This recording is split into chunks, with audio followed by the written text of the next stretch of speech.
Сейчас я покажу, как регулируется затыльник на прикладе.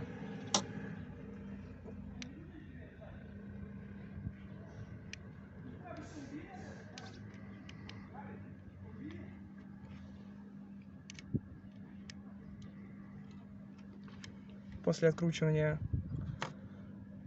гаек мы можем двигать приклад влево, поворачивать его в верхней и нижней части. Также можем двигать его вправо и поворачивать его. Также можем поднять приклад вверх и подобрать любое удобное для нас положение, либо можем опустить вниз и также выбрать удобное положение. Мне нравится вот такое.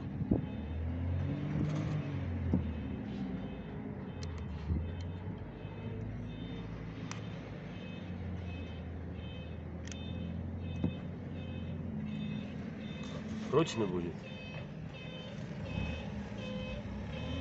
Ну да, все классно будет.